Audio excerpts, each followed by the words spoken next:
Pessoal, turma de planejamento urbano, bom dia, boa tarde, boa noite, não sei quando, que hora que vocês vão assistir esse vídeo. Então, vamos retomar aí nossas atividades, apesar das dificuldades, né?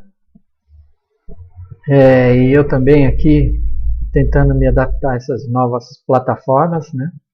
Peço desculpa aí alguma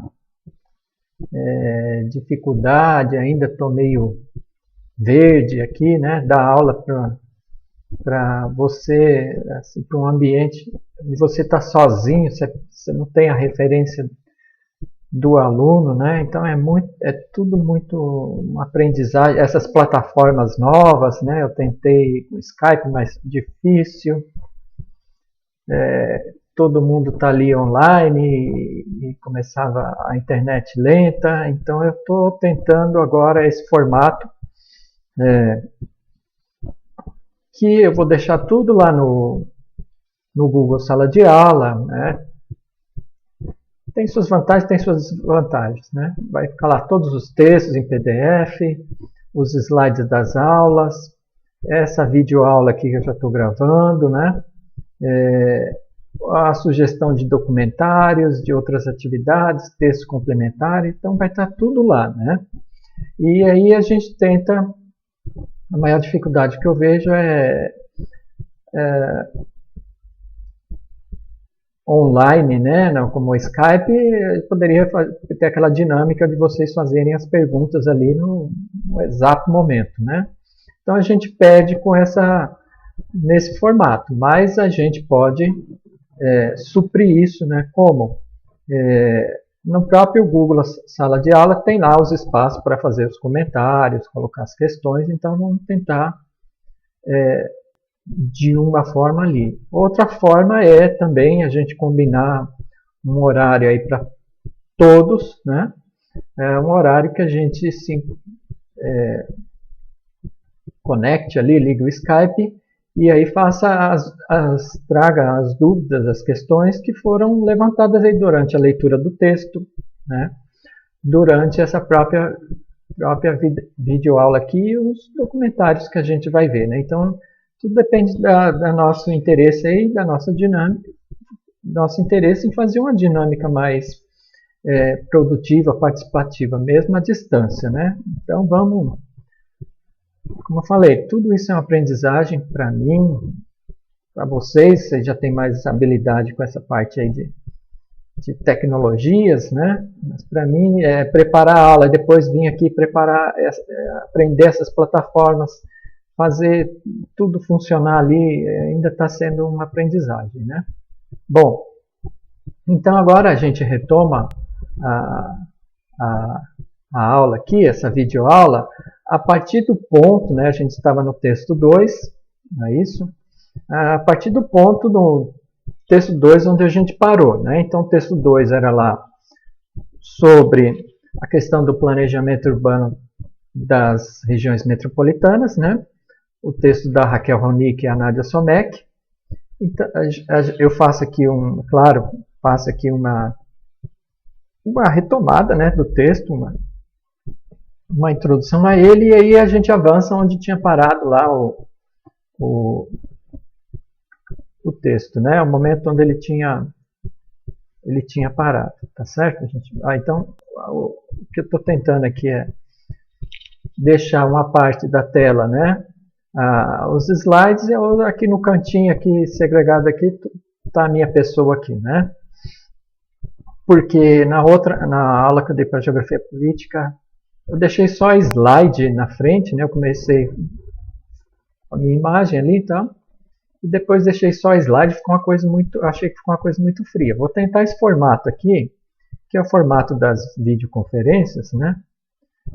Aproximar mais desse formato, que está aqui o slide, que a gente pode acompanhar, e eu também, né? E aqui eu falando aqui do lado, né? Vamos ver se vai funcionar. Depois vocês colocam aí os comentários, né?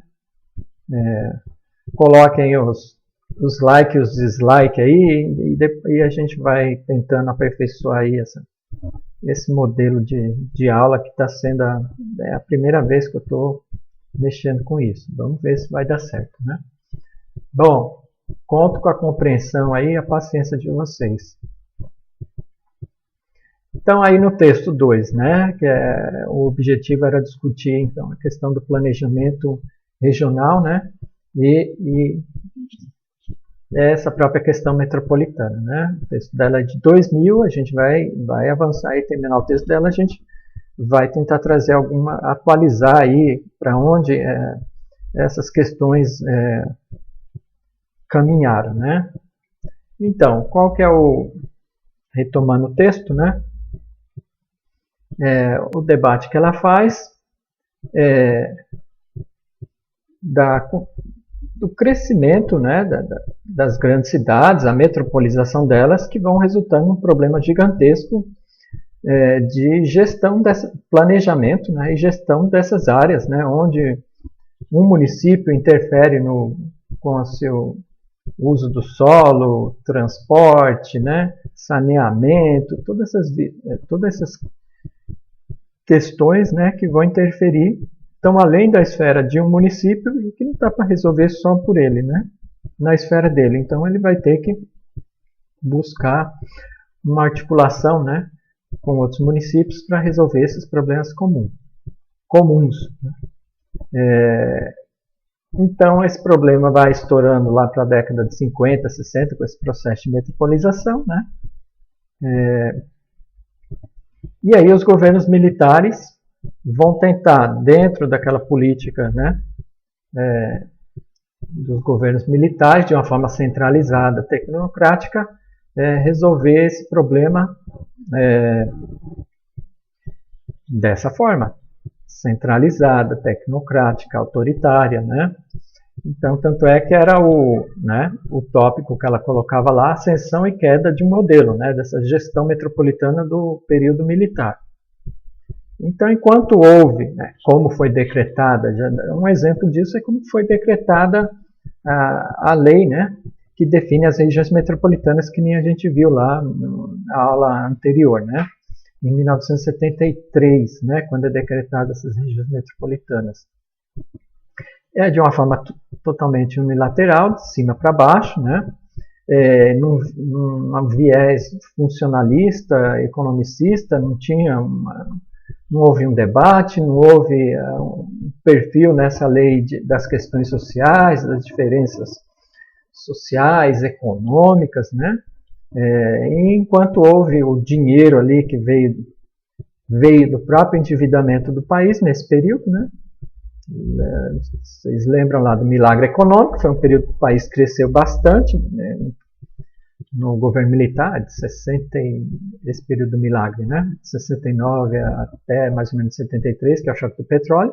Ele cresceu muito, mas cresceu de uma forma artificial, com base no endividamento externo. Né. Então, essa política também, uma delas, das regiões metropolitanas, né, vão receber dinheiro. E a gente viu o exemplo lá das Coabs, né, de uma instalação de uma rede de infraestrutura, de saneamento. Claro que tudo isso não vai dar conta da realidade do país, né?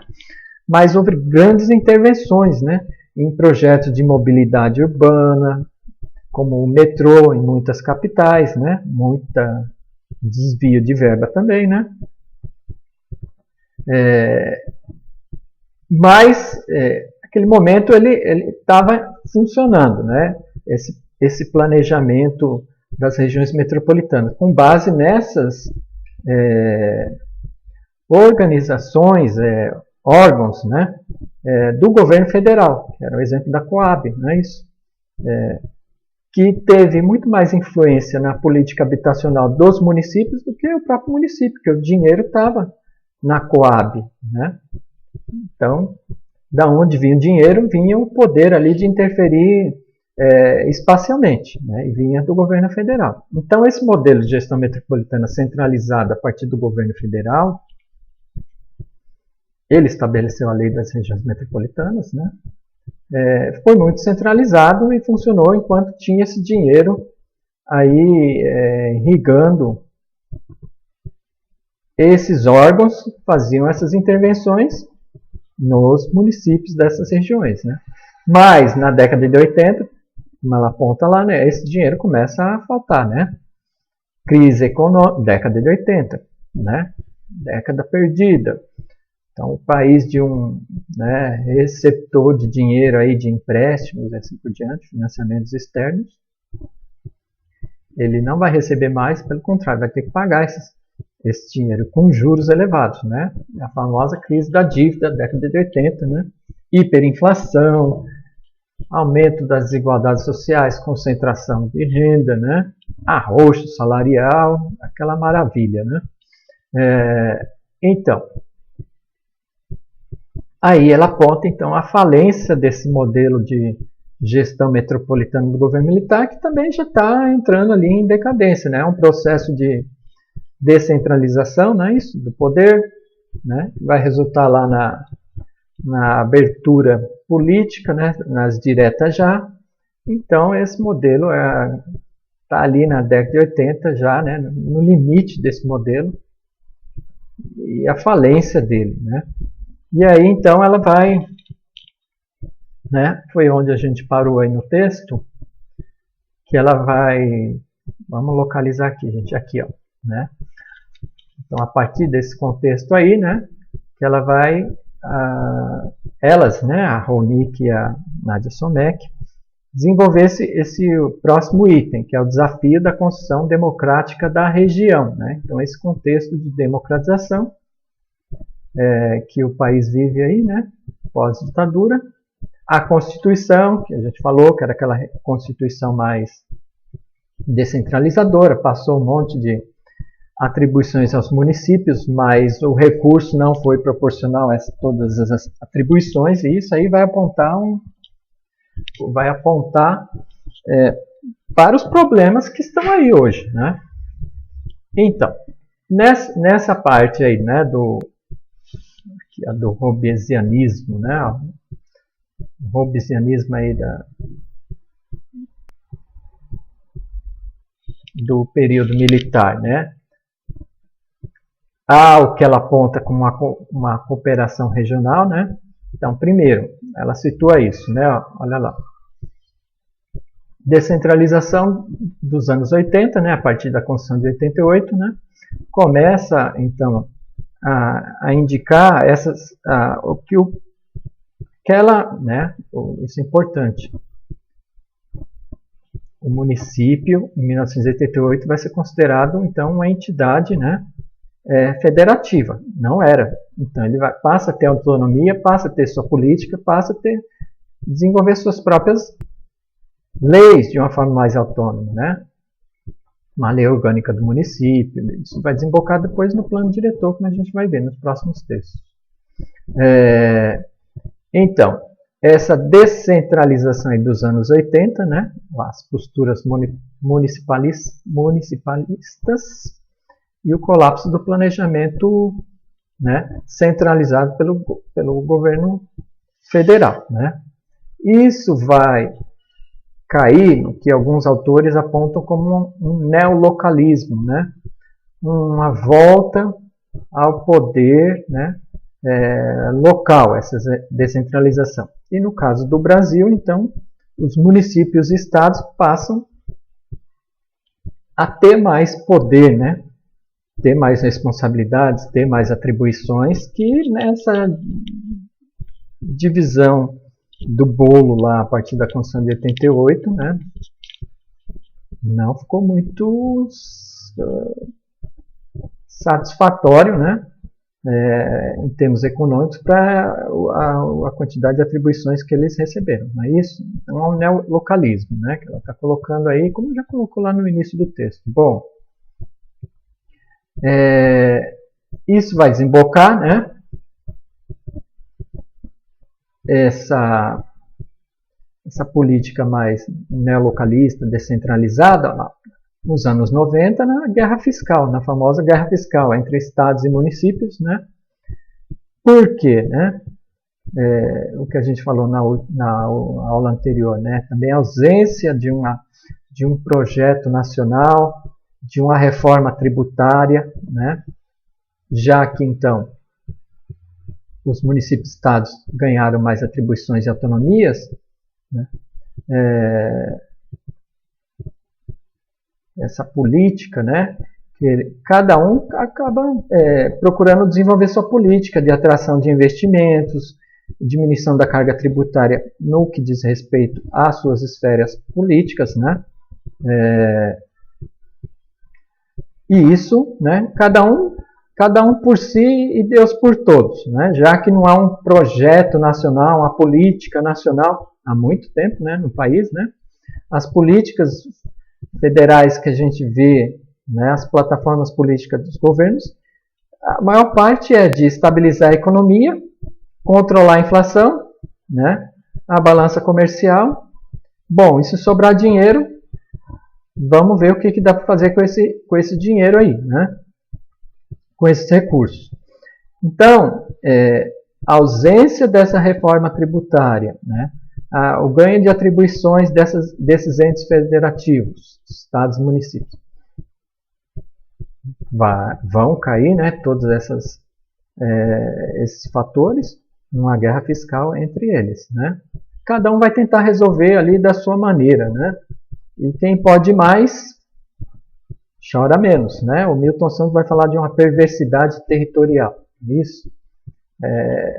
As desigualdades entre os municípios tendem a aumentar. Por quê? Aqueles municípios com mais recursos, né, condições econômicas melhor localizados, eles vão atrair mais investimento, enquanto aqueles municípios menos populosos, com menos potencial econômico, infraestrutura de atrair investimentos, vai perder até a população, não é isso? Então vai ficar mais difícil. E aí, então ela vai discutir essa questão dessa abertura econômica e política, né, que vem ocorrendo não só no Brasil, mas no mundo, né? Ela vai se apoiar num texto do Harvey, né? O Harvey, um texto clássico dele, que é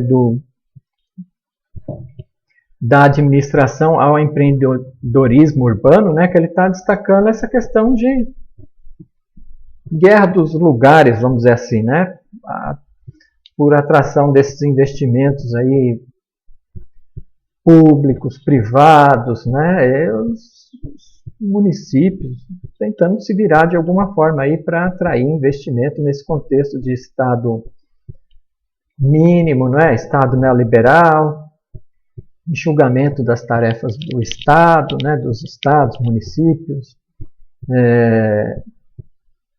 Então, Harvey, né, ele vai destacar aí 4 medidas, né, na experiência dele lá dos Estados Unidos, né, em Baltimore, onde ele estava na época, né, ele trabalhou muito tempo em Baltimore. Ele vai destacar 4, né, 4 opções assumidas pelos governos locais, né? Então, quais são as alternativas dentro toda essa abertura econômica, esse neolocalismo aí, que os municípios ganham cada vez mais autonomia para definir suas políticas, né? Quais as saídas que eles têm dentro da globalização, né, neoliberal que se coloca aí com a guerra dos lugares, né, por investimentos, empregos, né? Então ele destaca lá 4 saídas, né? A primeira lá, implementação, né? Vamos discutir lá cada uma dessas. Implementação de vantagens específicas na competição internacional, né? Então ela coloca lá dentro, ela não, né? O Harvey, né? Ela está se apoiando no Harvey. Dentro de uma produção, de uma divisão produtiva, né, uma divisão do trabalho, né, e uma divisão territorial do trabalho, né, internacional, ó lá, né, nesse contexto de uma competição internacional, né, os lugares, eles vão buscar desenvolver políticas de atração desses investimentos externos, né, construir infraestruturas, subsídios para atrair esses investimentos que vão gerar algum crescimento econômico ali, gerar investimentos, empregos, né? Alguma forma de desenvolvimento nesses locais, né? Ou eles acreditam nessa política, não é isso? Então, dentro desse contexto de visão do trabalho, né, que esses municípios se especializam, os lugares se especializam, né? Buscar uma parte nesse bolo aí desses investimentos que circulam o mundo inteiro, né? Bom, então, fazer essa política de atração, né, para esses capitais aí. Se bem que muitos são bastante especulativos também, né? Assim como eles vêm muito fácil, né, um momento, né, ali de boom especulativo, eles também saem muito fácil e deixam ali naquele lugar, né? Deixam aquele lugar, deixam lá as dívidas e a crise naquele lugar, não é isso? Empresas que se instalaram em lugares que tinham subsídio, incentivos lá, quando acaba aquele incentivo, ela não tem pátria, ela vai para outro lugar, né, não quer saber. E ali fica o desemprego, fica a crise, né, naqueles locais. Então é muito dinâmico, né, a circulação desses investimentos no mundo todo hoje, né? E o mundo todo disputa, então, esses investimentos também, né?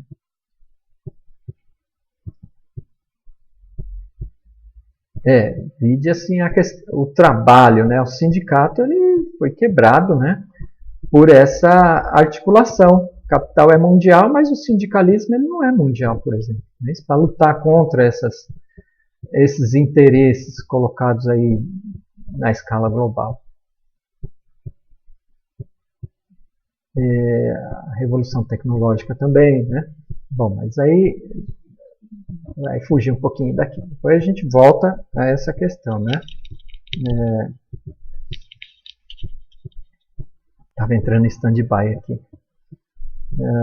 Então, outra saída aos lugares aí, né? Seja os municípios, os estados, né? A Mela fala, ó, já no contexto da divisão espacial do consumo, né? A gente vê o que ele estudou bem lá naquela questão, o livro A Condição Pós-Moderna. Ó. Estratégia de renovação urbana, inovações culturais, elitistas e excludentes. Então, se na primeira opção lá, né, que a gente vê a divisão do trabalho, né, agora na divisão espacial do consumo, também transformar aqueles lugares, principalmente as áreas centrais, entre aspas, degradadas, né, onde os capitais mais dinâmicos saíram daquelas regiões centrais, gerando ali, então, desvalorização, né, daquelas áreas centrais.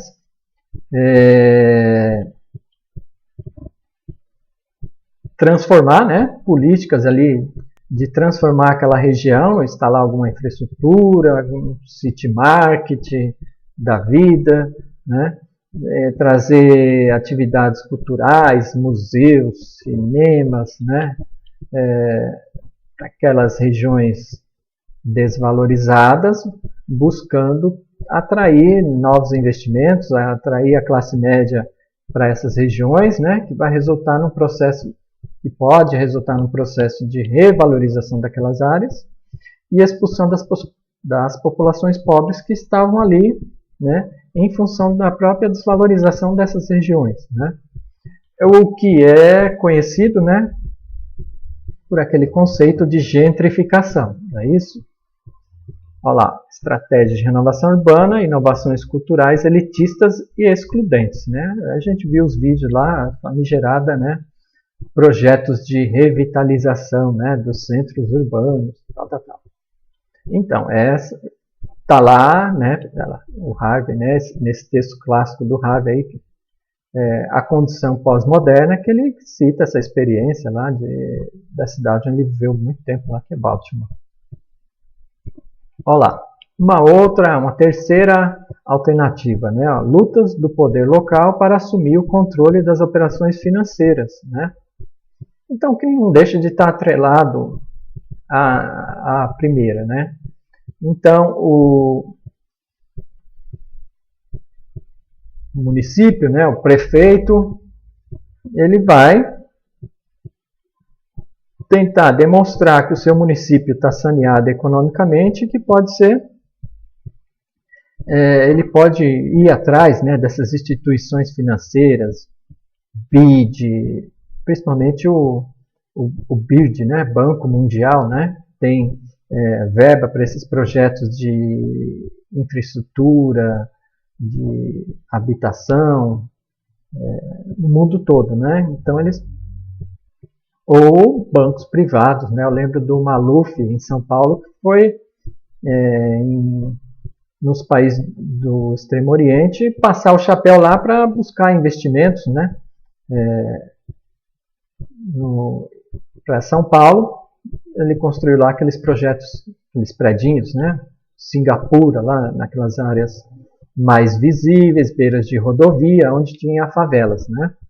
Então ele foi, quando ele se elegeu, ele foi atrás de investimento privado, né, em todo canto do mundo, oferecendo vantagens, né, para esse investimento ser feito na projeto lá Singapura, ou de transporte urbano também, né?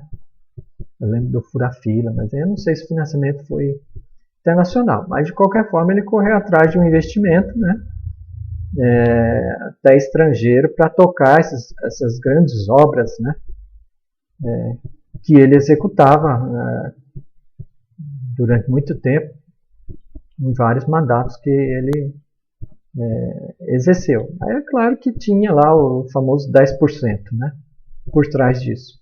Então, lá, lutas do poder local para assumir o controle das operações financeiras, né, investimentos em transporte e comunicações principalmente, né.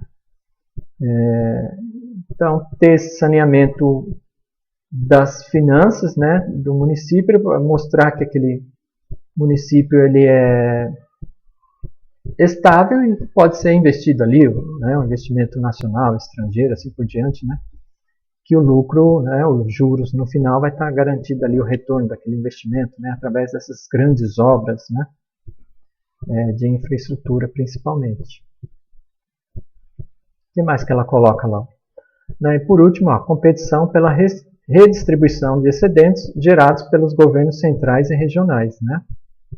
Então, dentro da esfera pública, né, do país, então, essa disputa também, por influência política, tudo isso, né, pelas verbas aí, via deputados federais, não é? Senadores, aquele jogo político, para destinar verbas para os seus redutos eleitorais, né, naquele jogo político do Congresso, né? Então, aonde esse dinheiro vai ser destinado? Né? Então, essa disputa também internamente ao país, né, em relação às verbas públicas, como ele aponta aí também. Certo? Bom, e isso ele vai, né? Isso ele vai indicar que vai uma mudança aí, né, de forma, né, de política e de planejamento, né, a passagem lá do gerenciamento tradicional ao empresariamento urbano, né, a passagem, né, de um planejamento tradicional ao famoso empreendedorismo, né. Olha lá, anotei lá, já tinha falado o exemplo, né, que ele relata lá no A Condição Pós-Moderna, o exemplo de Baltimore. E as consequências dessa política lá, né, em Baltimore, bem nefasta mesmo, né, como ele relata. Bom, aí a Ronick, ela vai fazer uma crítica ao Harvey, né, a esse texto do Harvey, lá do gerenciamento tradicional ao empresariamento, né, que é o título desse texto de 79,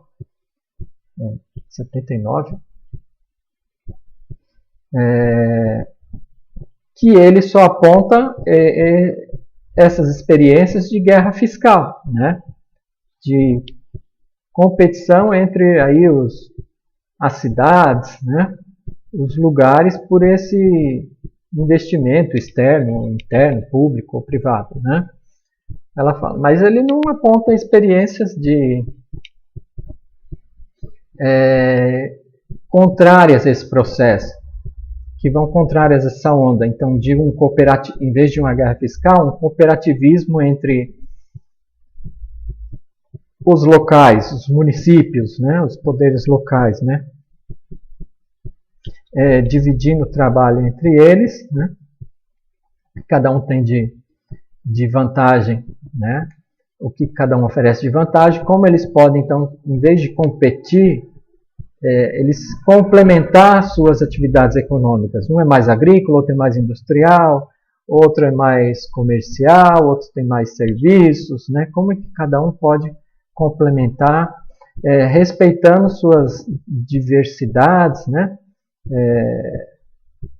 Suas diferenças culturais de cada município, né? Como pode ter uma política de integração ao invés de uma política de guerra fiscal, né? Aí ela vai citar o exemplo, vou colocar aqui até o mapa aqui, ó, da Emília-Romana. A Emília-Romana, conhecida aqui na Itália, não é isso? Ó, tá aqui o slide aqui, ó, da Emília-Romana, né? Conhecida como a Terceira Itália,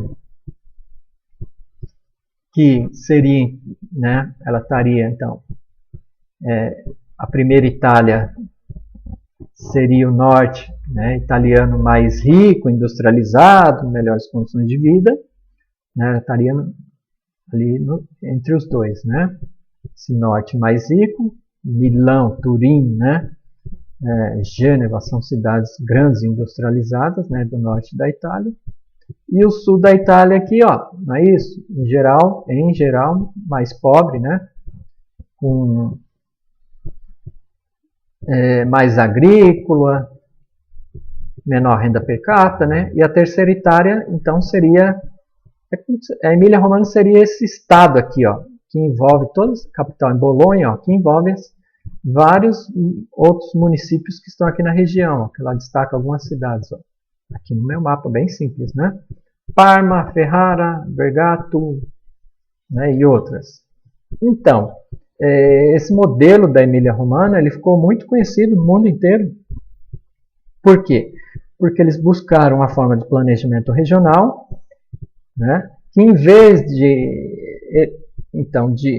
cada um por si, Deus por todos, né, e entrar naquela guerra fiscal, eles buscaram cooperativismo, integração, a complementação das suas atividades, né, na década de 70 para 80, né, que gerou um desenvolvimento grande, um incentivo à pequena, média empresa, né?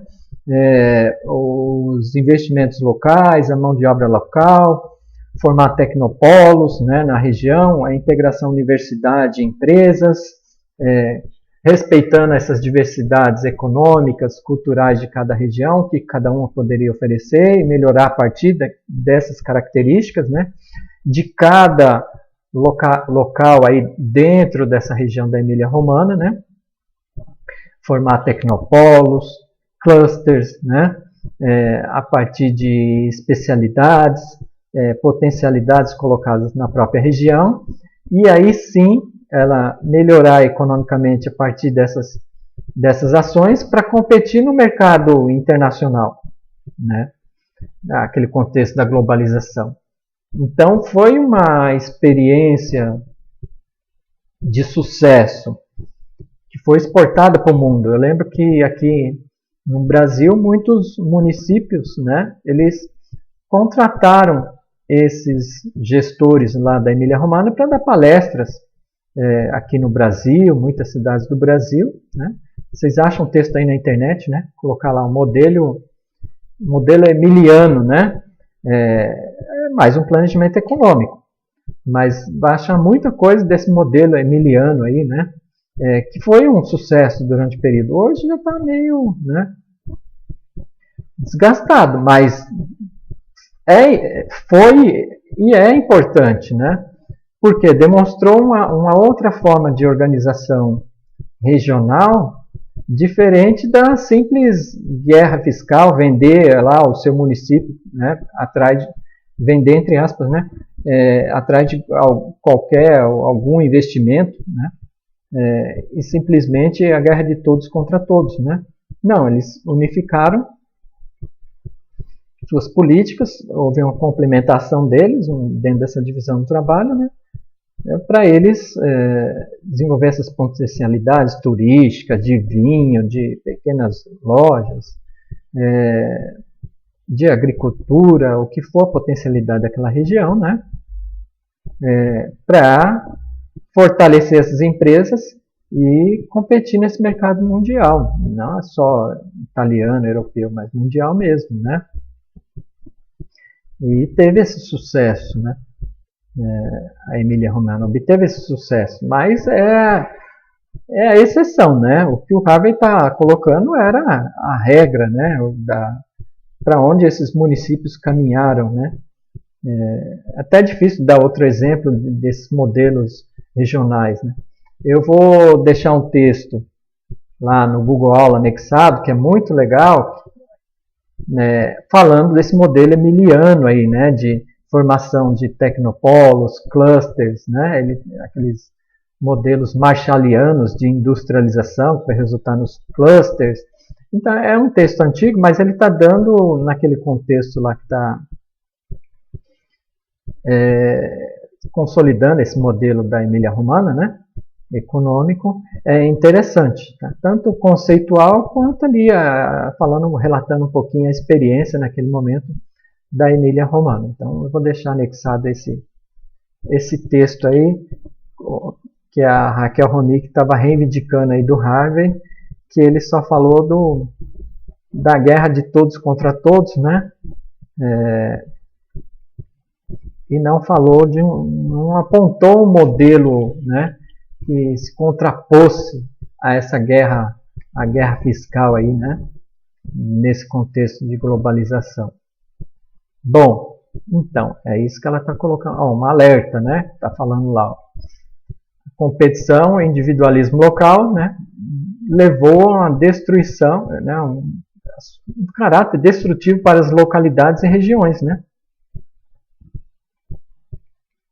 Cada uma competindo entre si, em vez de complementar, eles foram se afundando, né? Cedendo tudo às empresas em troca de algum investimento na sua região, né?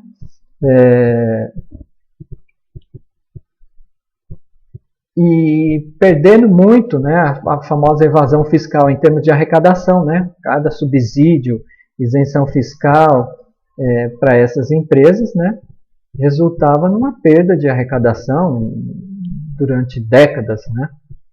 Então, o que levou a essa guerra fiscal, né? E o que então, a superação desse processo aí, como ela indica aí, ó, seria então a construção de redes cooperativas e solidárias entre as cidades, né? Que buscassem, ó lá, relações além do local, né? Supralocais, né? Para aí sim buscar uma inserção melhor, mais competitiva, né? Dessa região como um todo na economia global. Bom, então, nesse tópico, ela mais ou menos é isso que ela vai desenvolver, né? E aí ela começa a relatar a experiência dela, que ela teve lá na região do Grande ABC, né, em São Paulo, vamos ver isso direitinho, né? Que além de professora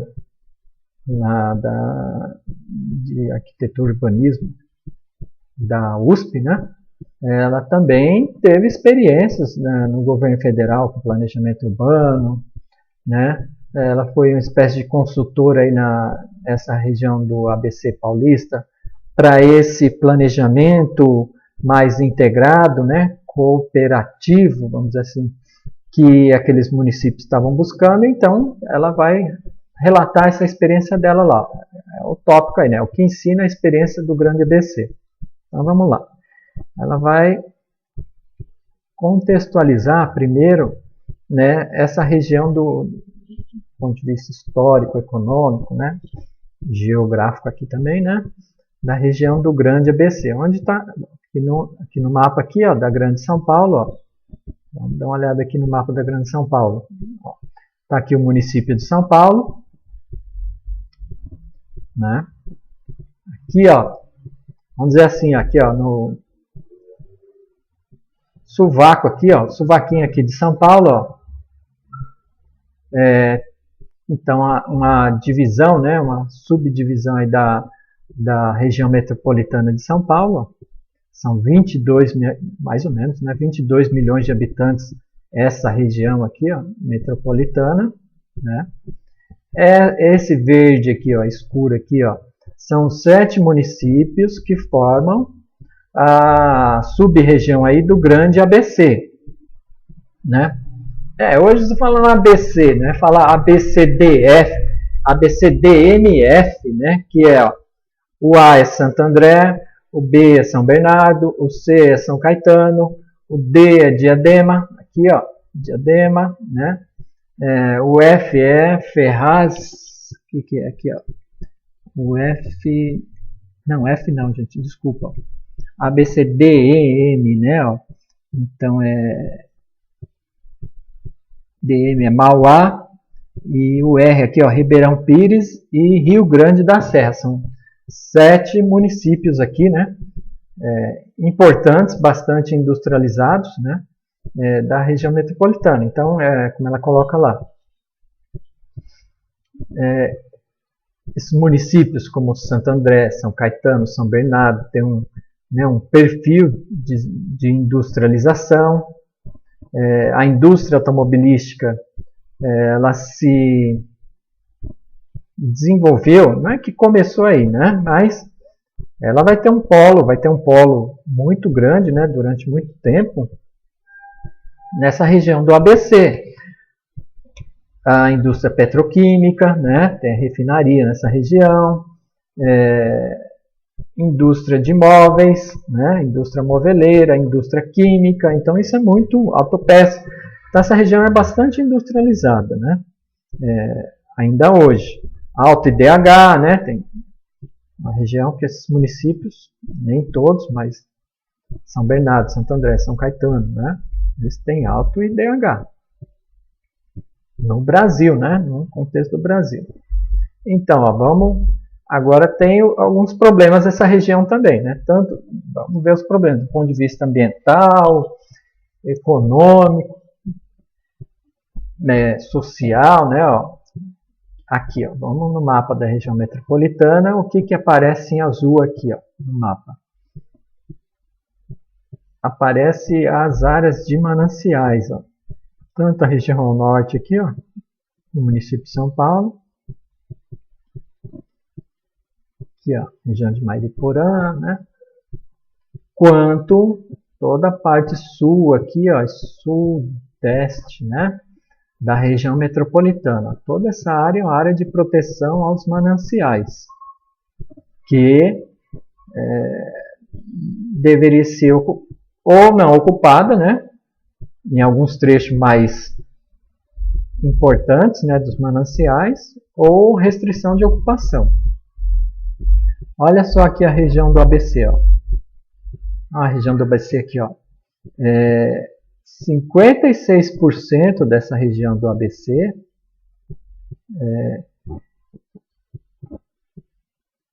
está dentro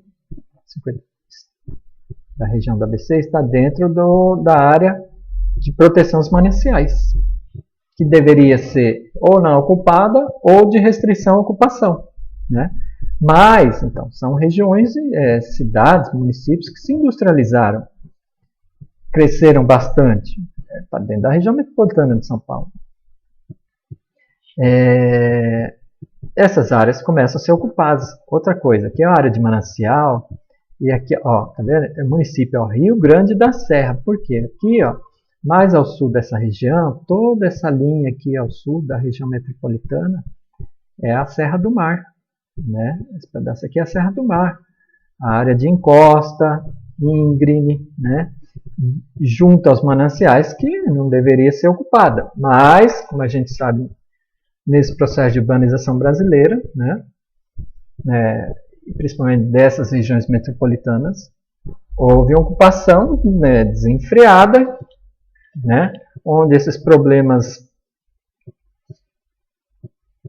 urbanos, né, sociais vão se acrescentar sobrepor os problemas ambientais, né? Os problemas de segregação, essa população vai ser expulsa para essa região, né?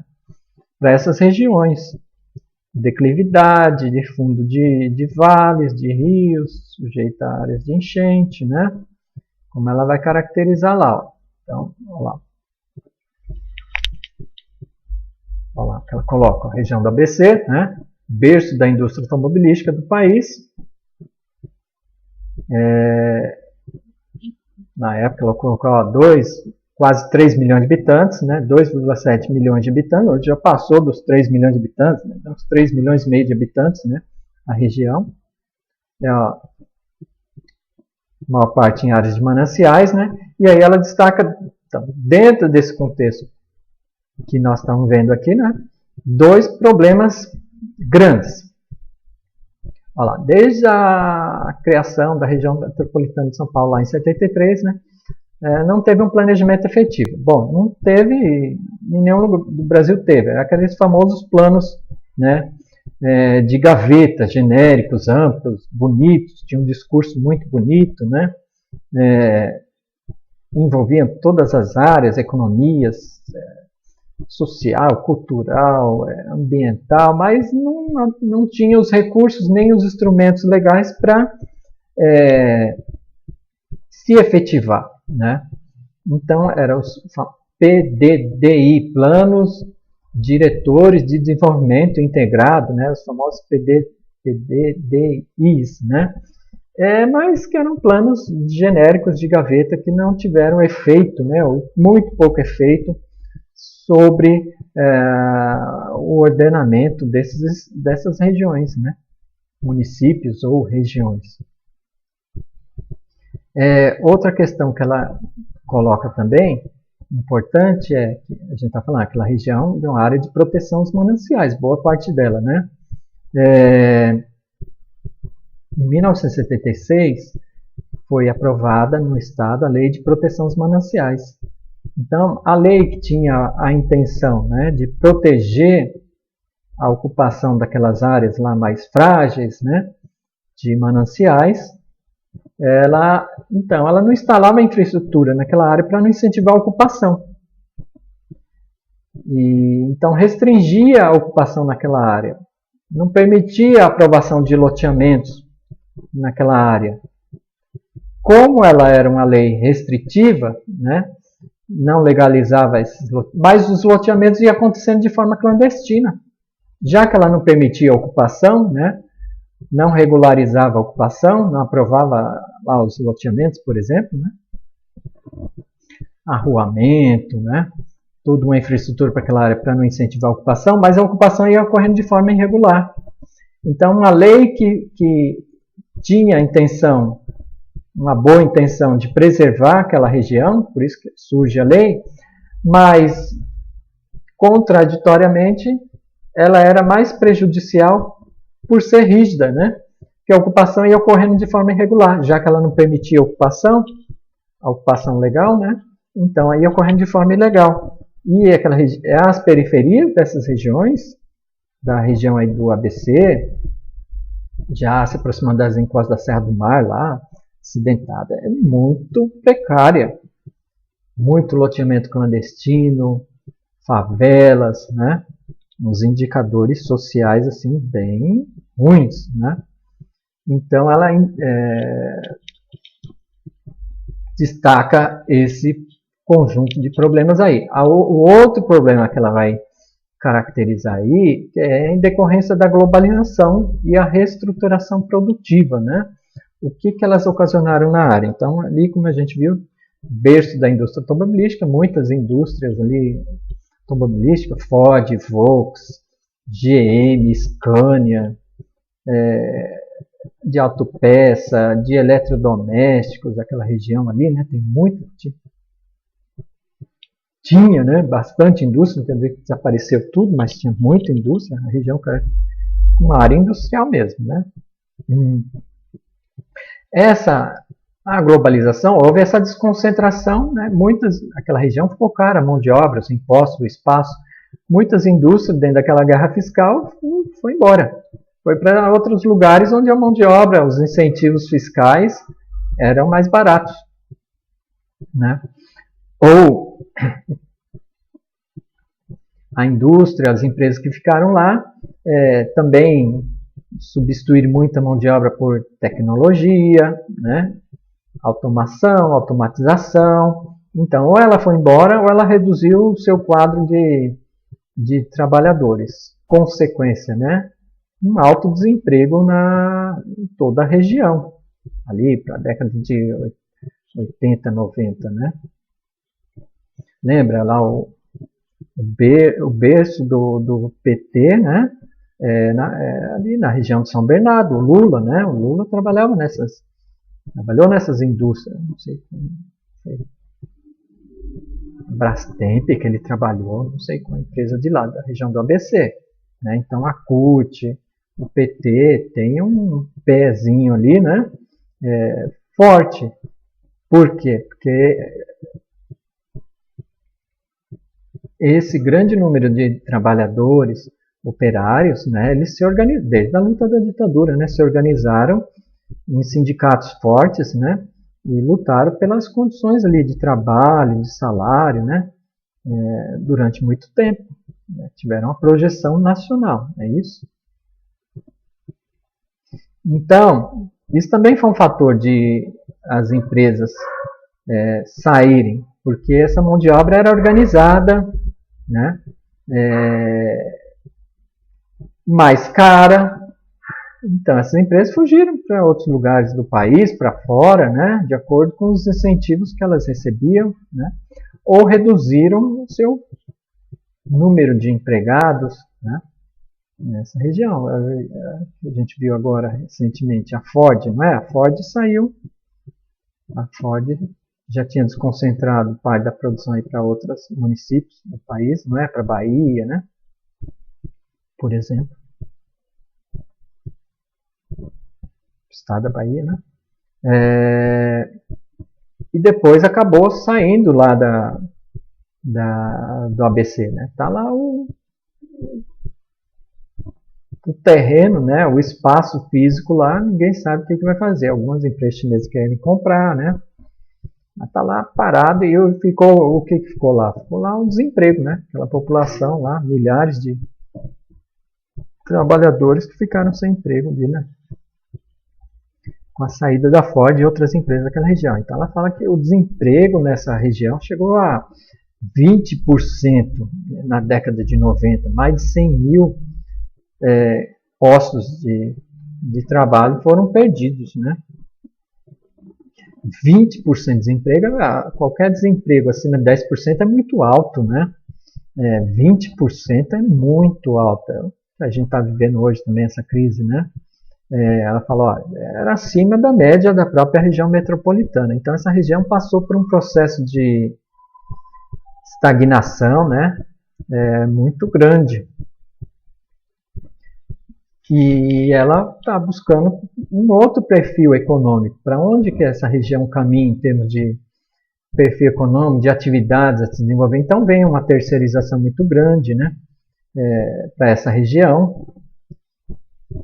Shopping centers, que mais? Universidades, né?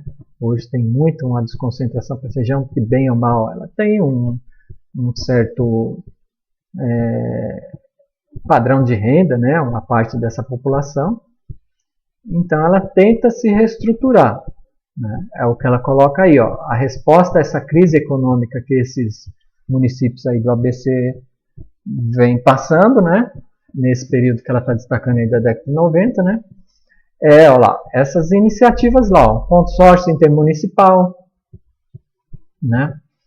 Essas iniciativas que ela vai destacar depois, com mais olha lá, consórcio municipal, fórum da cidadania e a Câmara do Grande ABC. Então, o que ela vai caracterizar de cada um aí, né?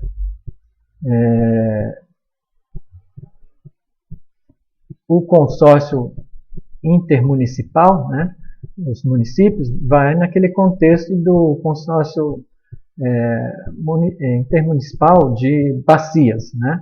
Então esse consórcio ele vai buscar Olha lá, gente, né? Ah, só um pouquinho antes, ela fala, ó, vai buscar, então, essas alternativas de integração aí entre esses municípios, né, a política integradora dentro desse contexto de crise econômica, né? Olha lá, um novo modelo de gestão compartilhada, né? De desenvolvimento sustentável da região, assim, tanto ambiental quanto econômico, né? Nesse sistema que ela defende aí de governança empreendedora. O que ela está chamando aí de governança empreendedora? Ó, né? Ela está destacando aqui, ó. Não é isso? Ó, governança empreendedora. A articulação entre o poder público, né? O mercado aí, as empresas, né? E a sociedade civil. Então, uma espécie de, né, de articulação política, discussão dos problemas principais, tentar chegar a algum consenso, né, para aprovar algumas medidas, né, ou aprovar algumas medidas e, como é que fala? Levar essa discussão, esse debate para os órgãos políticos da região, né, para isso ser transformado em leis, ações, a execução aí, né? Já que muitos desses órgãos eles não têm um caráter, não é oficial, né? São órgãos de debate. Claro que são entidades que têm peso, né? Mas não é um órgão institucionalizado politicamente que tem lá o poder da caneta de baixar decretos, leis, e assim, aprovar leis e assim por diante, né? São entidades importantes economicamente, mas o poder é de pressão sobre os políticos para aprovar o que eles debatem lá, né? Bom, e aí ela vai relatar um pouco da experiência desses essas três formas de integração que houve e tem na região, né? Então, primeiro ela fala lá, ó, consórcio intermunicipal em 1990, né? Ó, que, claro, pelo próprio perfil dele, né? Consórcio intermunicipal de bacias, né? Que busca a gestão dos recursos hídricos, né? Da região, né? Principalmente o combate às enchentes lá na região, né? O rio Tamanduateí, né? Volta e meia, de outros rios, volta e meia tem enchentes lá no período da chuva, né? E então esse rio atravessa os municípios, ou os afluentes dele também, os municípios diferentes, então tem que ter uma política ali integrada para gerenciar aí o problema das enchentes lá na região, né? E da poluição lá também desses cursos d'água, né? Olha lá, o que mais? Ó, também uma questão grave lá, desse ponto de vista mais ambiental, né? A destinação dos recursos sólidos, seja os recursos sólidos industriais quanto urbanos, né? É uma região industrial, mesmo com essa perda de muitas indústrias, né? Realocação de indústria para outros lugares, mas é uma região que produziu resíduos sólidos em grande quantidade. A Ródia, por exemplo, a Ródia estava nessa região, né? Indústria química. E esses resíduos eram destinados de forma inadequada, lixões, não só lixão de lixo doméstico, como lá é lixão de resíduos industriais, né? Problemas graves nessa região aí, né? E isso começa a aparecer, né? Também depois, né? Eram aterrados de forma inadequada esses resíduos, depois começa a aparecer problema de poluição, vai construir, eu lembro, ia construir um conjunto habitacional numa área, estava gerando gases lá da decomposição de produtos tóxicos, tiver que paralisar a obra, né? Então tem um problema grave de resíduos sólidos lá da região. Olha lá. E também, como ela destaca aí de uma forma mais geral, ó, as questões de desenvolvimento urbano e econômico, né? Em termos de uso do solo, transportes, né? Um incentivo econômico à retomada das atividades. Ela vai dar mais exemplos para frente, a gente vai ver, né? Qualificação, requalificação de mão de obra, né? Porque indicando a mudança de perfil dessa região cada vez, né, menos industrial e cada vez mais terciária.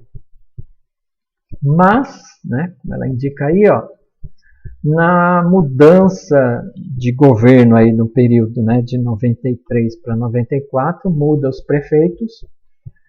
Muitos prefeitos não querem dar continuidade a essas políticas aí da Câmara, né, desculpa, do consórcio intermunicipal, né? Esse é um problema no país, né? Seríssimo. Muda um governo, muda toda a política, né? Não quer seguir a política do anterior e começa do zero, né? Outra política, uma política mais até nesse caso. Não quero negociar, fazer acordo com esses outros municípios, né? Eu vou desenvolver minha própria política aqui, vou me resolvendo aí do jeito que dá, né? Então a gente vê isso, cada mudança de governo vê uma revolução, né? Então abandonam o que vinha sendo feito, outras experiências, para não estar vinculado ao nome daquele governo que lançou essas políticas e assim por diante, né? Então esse é um problema. Então, olha lá, esvaziamento com a mudança administrativa, né? Cria um vácuo aí, né? Desses projetos que vinham tentando ser na contramão da guerra fiscal, né? De todos contra todos. Cria esse vácuo e as próprias lideranças lá, as entidades civis, ó, vão tentar segurar um pouco esse processo aí que já vinha de debate, de discussão, de pressão aos órgãos públicos e os políticos, né? O Fórum da Cidadania do Grande ABC, ó. Então, quando esvazia lá aquela iniciativa lá que vinha pelo consórcio municipal, as entidades civis, sindicatos da região, né, que a gente está falando, né? Sindicato dos químicos, sindicato, né, das indústrias automobilísticas, autopeça, moveleira, quer dizer, tem uma série de ONGs, aquela região, né, ambientalista ali da região da Mata Atlântica, um pedaço ali o que sobrou da Mata Atlântica, né, Serra do Mar ali, da Billings, né, então tem muitas organizações ambientalistas ali que militam na área há muito tempo, né, e os empresários aí também, alguns, né, algumas empresas participando.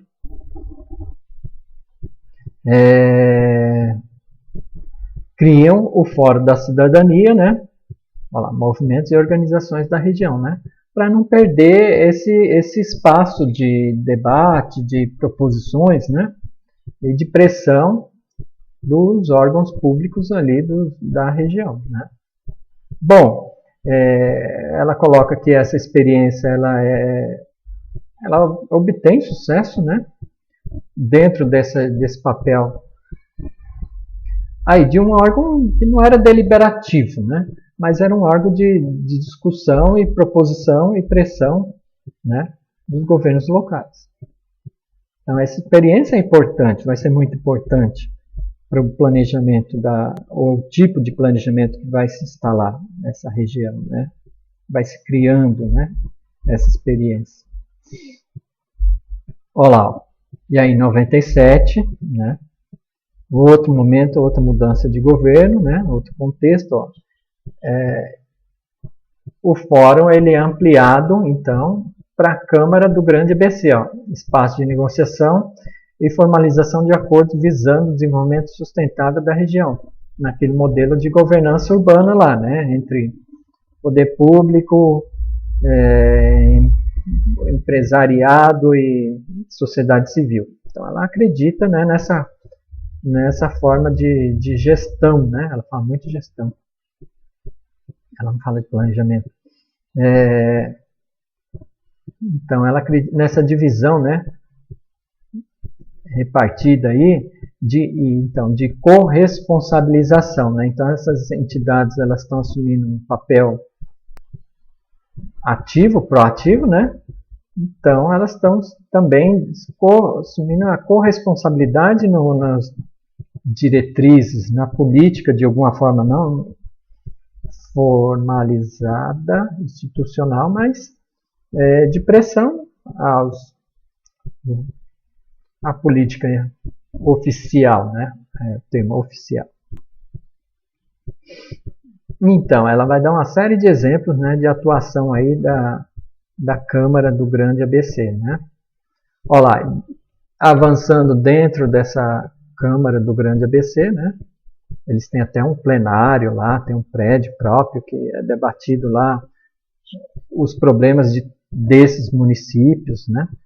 Audiências, participam os políticos também, né? Então tem lá toda uma experiência já criada nesse sentido, né? De uma governança, como ela coloca, urbana. Olha lá, em 98, né? Dentro dessa Câmara do Grande ABC é criada a Agência de Desenvolvimento Econômico do Grande ABC, né? Então ela vai ser importante, né? Ela vai colocar lá, né? Ela vai ser importante porque ela vai ser o braço econômico, né? Das ações, né? Do que a Câmara do Grande ABC ali debater, né? E chegar a algum acordo lá, ou dinheiro próprio, ou buscar dinheiro, agências de fomento, né? Fora.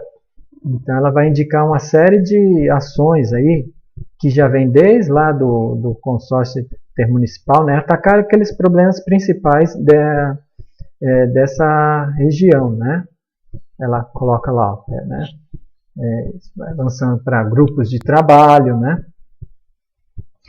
Que essas entidades debatem, dividem em grupos de trabalho, por exemplo, sobre habitação, sobre os problemas ambientais, sobre a questão de formar polos tecnológicos ali na região, requalificação profissional, questão social, como lidar com o desemprego, problemas de menores na rua, né? Então tem desde a questão ambiental, econômica, social, né? Ela vai dar uma série de atuação, né? De experiências que essa Câmara do Grande ABC procurou desenvolver e transformar isso, né? Através da pressão aos políticos oficiais em leis, em execução, né? No final. Olha lá, o que mais que ela...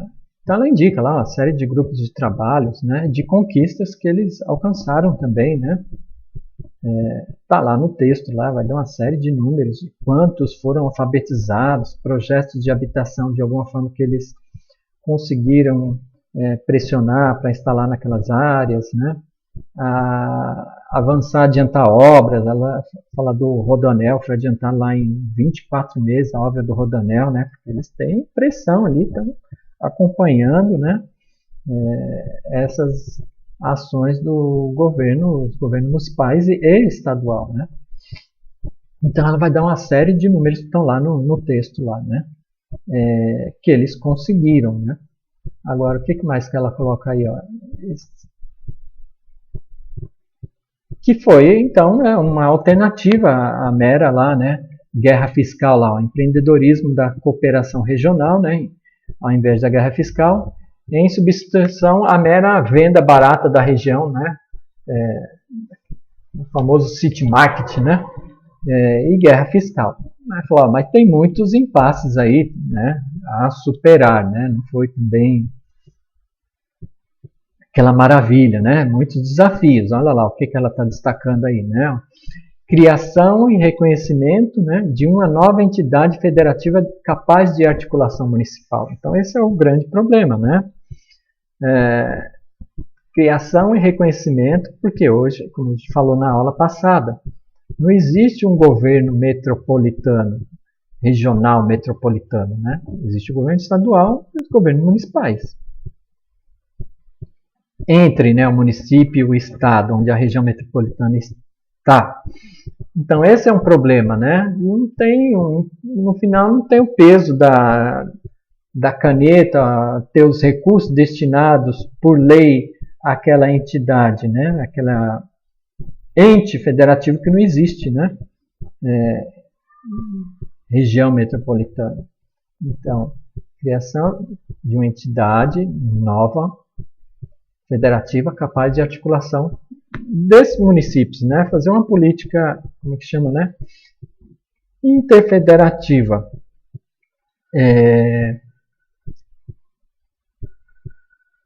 Isso só vai surgir, vamos ver aí depois quando acabar esse texto aqui, né, é uma resposta a isso, uma tentativa, né? Quer dizer que tem a lei que, beleza, resolveu o problema, né? No Brasil a gente já sabe, né? Tem muitas leis maravilhosas, mas não tem execução, né? Não tem aplicação. Então, ó, lá, outro impasse que ela destaca, a formulação de uma política nacional de desenvolvimento regional efetiva e com recurso, né? Então, uma política nacional de desenvolvimento regional, ó, não tem nem para o país inteiro, né? A política nacional de desenvolvimento regional efetiva e com recursos assim destinados, definidos por lei, né? Qual o percentual para essa entidade ou para essa escala regional de desenvolvimento, né? Difícil, né? Então, o que ela defende aí, né? A política nacional de desenvolvimento regional efetiva com recursos. Eu lembro órgãos que estão aí, órgãos oficiais de desenvolvimento regional. Estão falidos até, né? Os que sobraram ainda, né? Sudene, não é? Lá, Superintendente de Desenvolvimento do Nordeste. Ela foi muito forte um período no combate às secas lá, né? Tinha muito recurso. Hoje ninguém fala dela. Sudã, né? Superintendente de Desenvolvimento da Amazônia. Também a gente vê pouco falar da Sudã hoje, né? Praticamente inoperante. Então, com recursos, porque é daí que vem o poder, né? Se não tem recurso, ninguém vai lá se interessar, fazer alguma forma de articulação política, né? Com esses organismos, se não tem recurso. Porque ela pode cobrar a ação daqueles municípios através da liberação ou não de verbas que ela tem destinada, né? Essa entidade que surgiria. O que mais? Olha lá. Informalidade da Câmara Regional, né? Então, como ela não é entidade oficial, né? Quem responde por ela? Não tem. É um conjunto dessas entidades que se organizaram com uma forma de pressão dos órgãos públicos e é isso. Vão pressionar esses órgãos. Eles têm algum recurso, mas é pequeno, não é um recurso oficial, né? Olha lá. Essa informalidade da Câmara não garante a implementação dos acordos. Porque não é ela que transforma isso em lei. Ela pode pressionar e levar isso para a Câmara, não é? Para a Câmara dos municípios, né? Ou a Assembleia Legislativa para a transformação disso em lei. Não é isso? Todos nós temos esse direito como cidadãos, não é? Desde o cidadão individual até alguma forma coletiva, né? E outro problema que ela identifica lá, a descontinuidade do envolvimento dos legislativos municipais.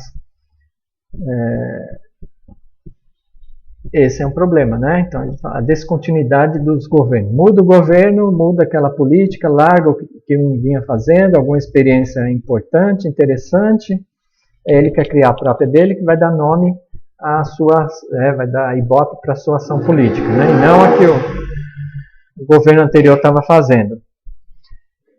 Então, quando essa Câmara do Grande EPC começa a ganhar projeção, poder, né, de pressão, e que os políticos participavam de alguma forma, né, nessas debates, reuniões, eles procuraram criar a sua própria, o fórum próprio dos legislativos municipais, para esvaziar o poder que essas entidades estavam ganhando. Eles são bobinhas, né? Então, eles viram que estava perdendo poder. Essa entidade estava se organizando, pressionando, né? Claro que dentro tinha muito interesses colocados, né? Divergências, mas de alguma forma eles estavam se unindo, né, como entidade civil para pressionar os órgãos públicos. Isso aí para os prefeitos, né, eleitos, vereadores, era um veneno, né, para eles. Eles querem desenvolver a política deles próprias, né? Então esse foi um problema que ela identificou também. E é um problema, né? Bom, e aí por último, né, ela faz alguns prognósticos, sugestões para, avançar nesse modelo aí de mais cooperativo, né, regional, de política, de planejamento, não, elementos para a construção de uma gestão democrática metropolitana. Então, primeiro lá que ela indica, né, superar a visão tecnocrática com espaço institucional de negociação e acordo político. Quer dizer, criar um parlamento metropolitano, né? Olha lá, superar a visão tecnocrática, né? Com aqueles planejamentos que a gente vê, né? Aquela inércia de um planejamento centralista, tecnocrático, autoritário, né? E criar esse espaço, esse vazio, né, entre o município e o Estado, seria esse parlamento metropolitano, a negociação e acordo, né? Ter esse espaço, esse canal, já assim, com uma forma cultural que ele está colocado, a gente sabe que existe, né? Sabe onde e colocar aqueles problemas que estão na escala da metrópole, né? Então isso está meio, vago, né? Está meio no limbo, não existe esse espaço institucional e essa escala política, né? É difícil, né? Um deputado federal estaria mais numa escala regional, né? Mas, especificamente da metrópole. Mas e de um parlamento metropolitano? Isso aí não existe hoje, né? Pelo contrário, vamos ver aqui, quando acabar o texto aqui, vamos discutir o Estatuto Metropolitano. Olha lá, o que mais que ela coloca? Ó. É impossível existir uma política metropolitana sem uma política nacional e estadual de desenvolvimento regional. Sim, né? Se não tem as políticas, claro, não de uma forma unilateral aí, né? Dessas políticas, ou nacional ou estadual, né? Mas uma articulação entre essas políticas, né? Fica difícil, né?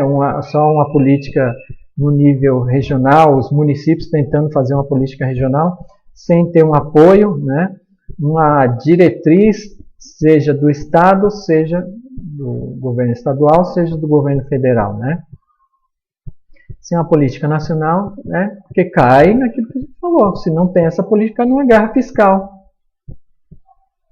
Uma disputa entre municípios e estados, né? Não tem uma linha que vai nortear essa política hoje, né?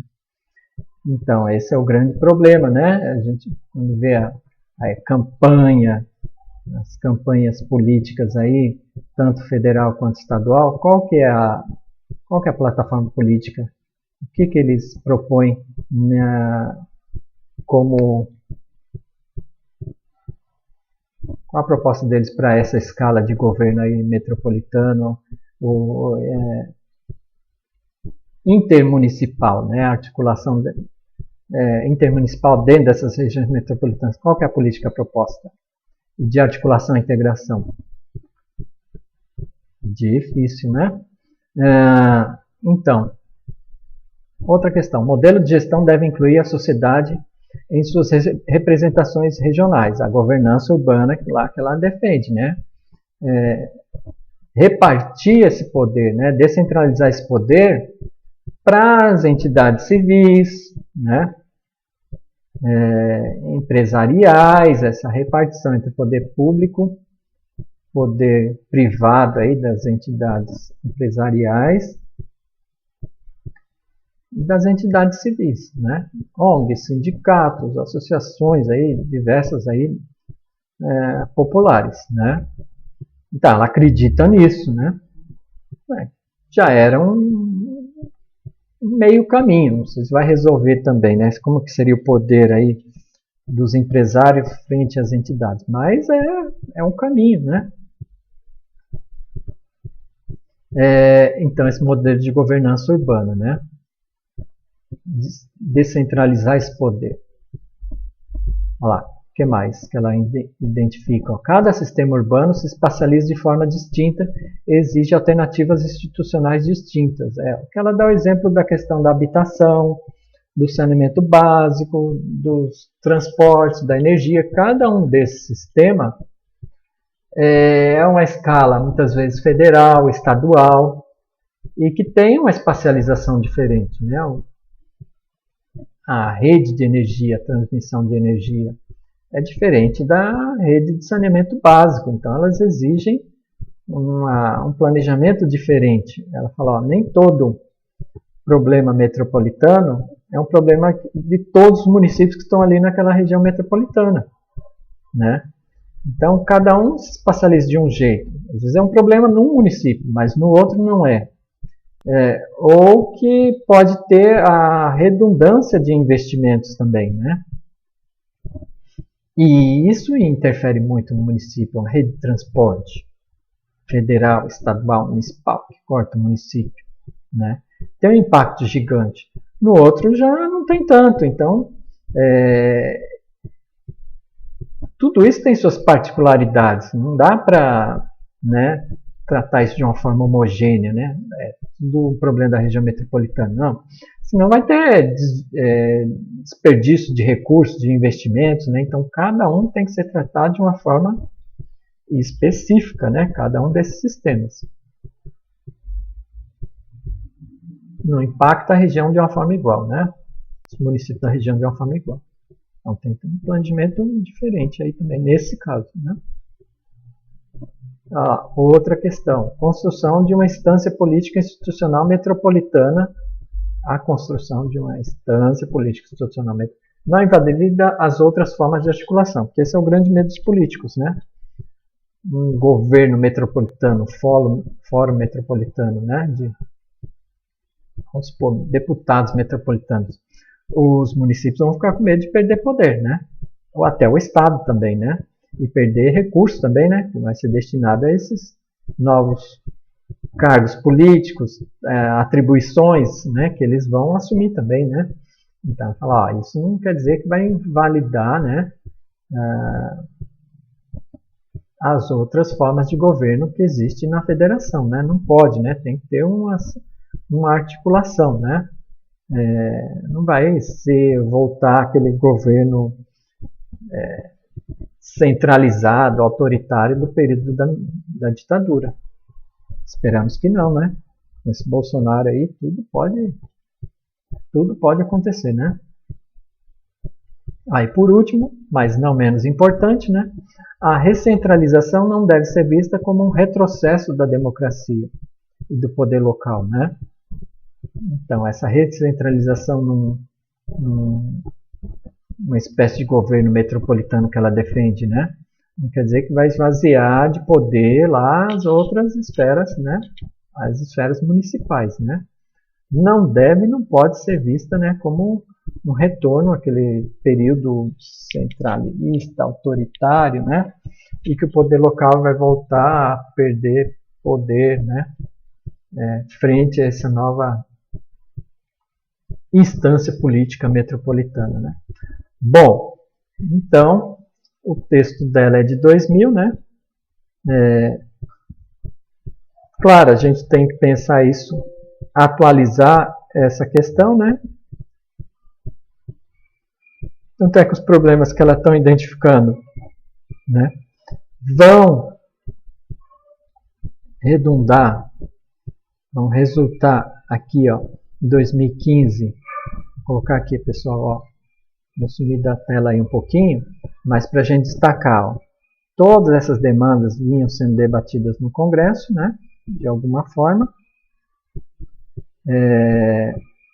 Isso vai resultar em 2015, né, ó, olha lá, ó, Lei 13.089, de janeiro de 2015, né, institui o Estatuto da Metrópole, né, altera a lei lá de 2001, lá, não sei se era o Estatuto da Cidade, separam a parte aqui, ó, para o Estatuto Metropolitano, que era esse grande problema da legislação.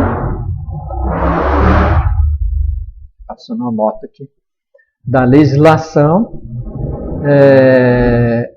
de uma legislação sobre como gerir as regiões metropolitanas, né? Então, eu vou aqui só ler uns.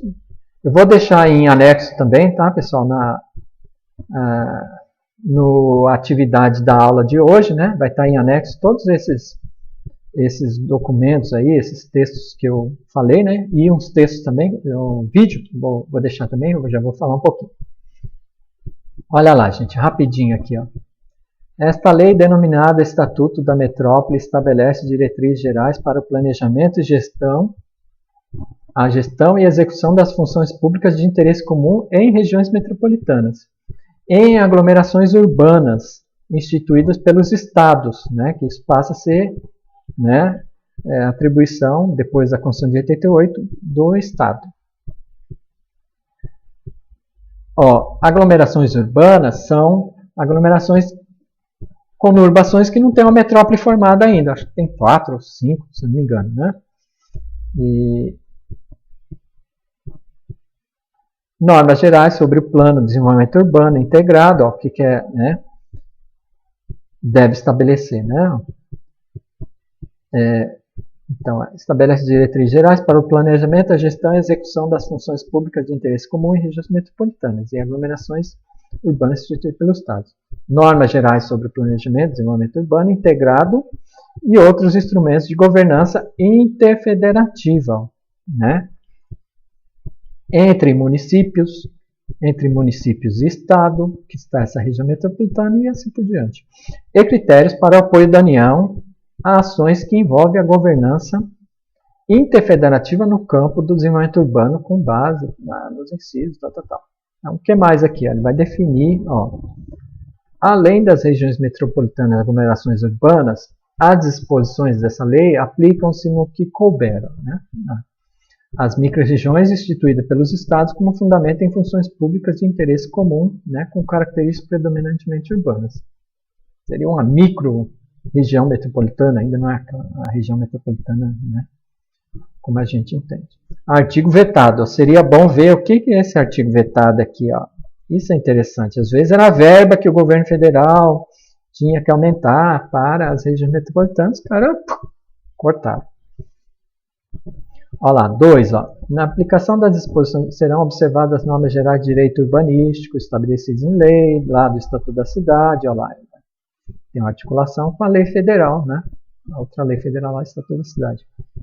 Regulamentos, artigos, tal. Beleza.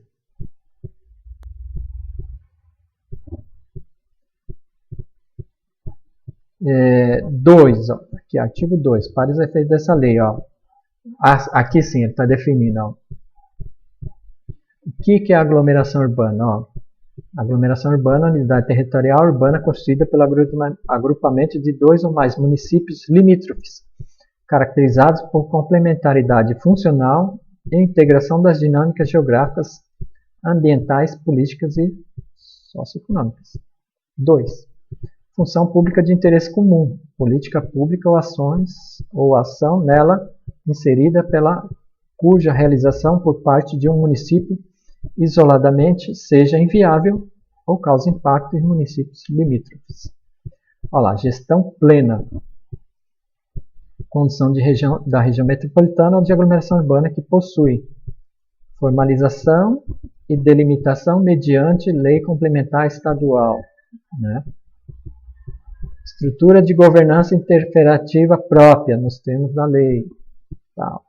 C. Plano de desenvolvimento urbano integrado, aprovado mediante lei estadual, né? E ele vai, ó, governança interfederativa, né? Quer dizer, os municípios ali, né, estabeleceram uma forma de governo entre eles. Compartilhamento de responsabilidade e ações entre os entes da federação, em termos de organização, planejamento, execução, funções públicas de interesse comum. Olha lá, o que é a metrópole? Ó? Ele falou aglomeração urbana lá em cima, né? Aqui a metrópole. Ó. Espaço urbano com continuidade territorial que, em razão de sua população e relevância política e econômica, tem influência nacional ou sobre uma região que configure, no mínimo, a área de influência de uma capital regional, conforme os critérios adotados pela Fundação Instituto Brasileiro de Geografia e Estatística. Plano de desenvolvimento urbano integrado. Então tem que ter esse planejamento, não deveria ter, né? Instrumento que estabelece com base em processo permanente as diretrizes para o desenvolvimento urbano da região metropolitana ou da aglomeração urbana. Região metropolitana. O que é a aglomeração urbana que configure uma metrópole, né?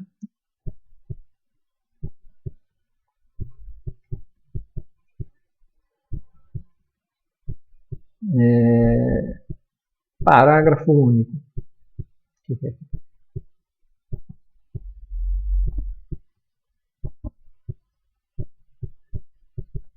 Tá. Então é isso, né? Essa lei demorou não sei quantos, 10 anos, ficou lá circulando, rodando lá na Câmara, né? No Congresso, para ser aprovada em 2015, né? Por quê? Porque, reconhecendo esse vazio de planejamento, esse vazio institucional, né? Que existe entre os municípios e o Estado, né? Então, nessa escala da região metropolitana, que seria importante ter essa esfera de política, de planejamento, né? Agora é a lei, né? Como o Estatuto da Cidade, ele é muito bom. A lei do Estatuto da Cidade de 2001, né? A gente vai ver nos próximos textos. Mas não garante a aplicabilidade dessa lei, né? Como tudo nesse país, né? Então é importante a lei? Mas está no meio do caminho, né? Agora precisa de fato a execução, né? Recursos, né? Aí, como é que fala? No Brasil, né, tem aquela velha frase, tem leis que pegam e leis que não pegam, né? Tem que fazer que essa lei pegar, né? Se institucionalizar na prática, não só na forma da lei, né? Ter execução. E como a Raquel Ronick colocava lá os impasses, né, que existiam para a concretização, né, desse governo metropolitano que ela já apontava lá em 2000, no texto dela de 2000, né? Esses problemas, a lei é um passo, né? Mas o processo continua, né? Não resolve o problema, né? Ele ajuda, aponta um caminho, mas tem que fazer com que essa lei realmente seja aplicada. Ó, vou dar um exemplo. Estava dando um exemplo, deixa eu ver se está aqui, ó. Deixa eu destacar aqui, ó. Olha só, pessoal. Então, está falando, né? São Paulo tinha um órgão de planejamento, né, estadual chamado Emplasa, Empresa de Planejamento Urbano S.A. Ó. Ela foi extinta, né? E foi fundida no governo Dória, né? O Johnny Dollar, o famoso Johnny Dollar, ó,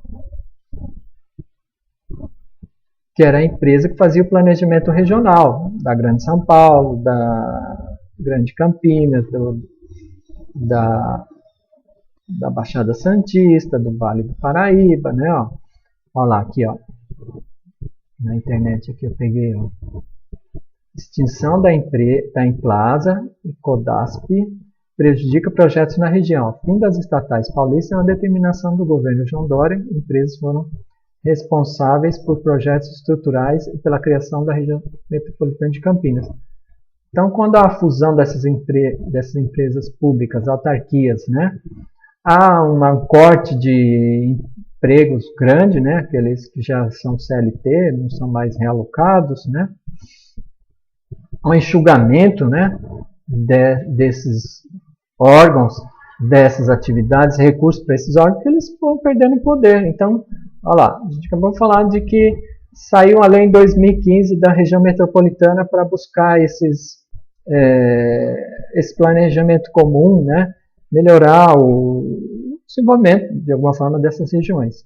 Olha lá, em 2019, por exemplo, em São Paulo, que é um estado que tem bastante recursos, né, é extinto a empresa, né, o órgão que fazia o planejamento das regiões metropolitanas do estado. Ele vira uma secretaria dentro de um outro órgão, quer dizer, ele perde poder, né, perde funções, perde recursos, né, no final. Então isso é muito grave, né? Tem a lei, mas e daí, né? Então esse é um problema.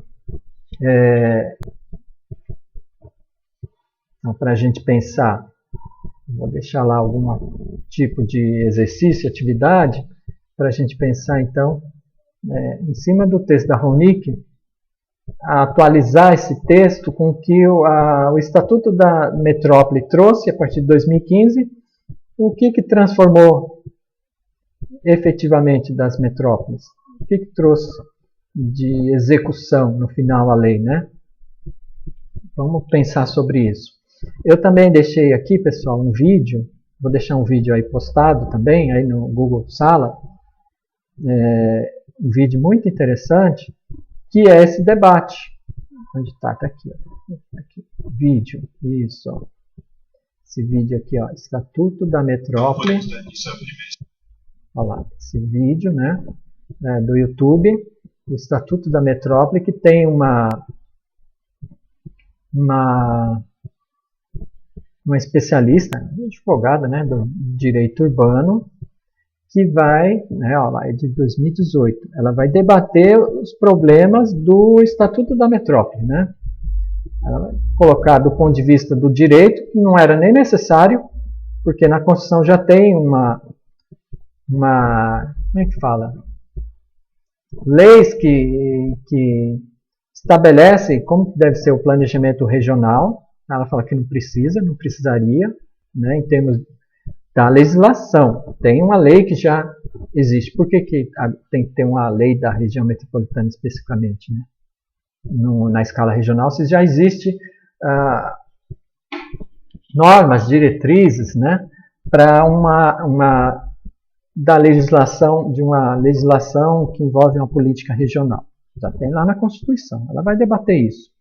E aí ela fala, ó, então a gente tem que entender essa questão não como a questão legal que o Estatuto da Metrópole traz, mas por uma questão de fato. Uma questão do fato geográfico, a metrópole. Então ela vai apontar essas questões no debate. Ó. O vídeo ele tem aqui 33 minutos, né? Mas então essa aqui, ó, vai estar aqui. Ela começa, não, o vídeo tem 33 minutos, isso, né? Tá aqui, ó. Mas essa aqui, ó, doutora Daniela Campos Libório, curso de capacitação de defensoria pública. Ela é defensora pública, promotora, né? Então ela vai falar, ela é especialista nessa parte da legislação, né? Então ela vai fazer uma crítica bem legal. Então a partir dos 6, porque a outra moça que está falando aqui, ó, ela não fala muita coisa não, importante, né? Agora acho que a promotora, né? Essa promotora aqui, ó, ela vai fazer uma crítica boa, né? Daniela Campos Libori, né? Especialista em políticas ambientais pela Universidade Castilha de la Mancha, não sei o que, Direito Urbanístico, pós-graduação da PUC. Quer dizer, uma especialista ela tem. E ela vai colocar muitas coisas que a gente já discutiu aqui no texto da Ronick, né? Mas é legal, dê uma olhada aí no texto dela, né? Que é importante. Eu vou deixar também um texto, também um vídeo sobre a região metropolitana, sobre a questão dos mananciais, do abastecimento da Grande São Paulo, né? Também bem interessante o vídeo para a gente entender a escala, né, do problema da região metropolitana, no caso de São Paulo, né, que tem lá 22 milhões de habitantes, né, essa questão dos mananciais, o planejamento, né, o órgão de planejamento que tenta lidar com os problemas nessa escala, né. Até lá, o município lá, um distrito em São Paulo de Capela do Socorro tem 600 mil habitantes, ocupa uma parte lá de áreas de mananciais. Como que você tira 100, 200 mil habitantes de uma área de mananciais? Para onde você vai colocar esses habitantes? Esses moradores estão lá numa palafita, lá na beira da represa, do rio. De onde vai vir recurso? Então a escala da metrópole e dos problemas da metrópole são gigantescos, né? Esse que é o grande problema. Pessoal, eu me alonguei um pouquinho aqui, né? Não precisa assistir o vídeo, né? Isso que é bom, né? Deixar lá anexado o vídeo, você pode assistir aos poucos, né?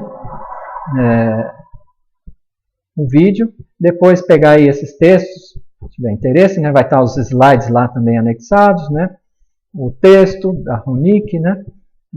Aqueles textos que eu falei aí também complementares, e esses dois vídeos têm bastante atividade aí para quem quiser passar o tempo nesse período de coronavírus, né?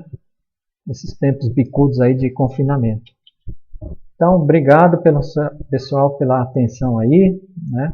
E vamos em frente, legal? Então, até mais, até a próxima aula.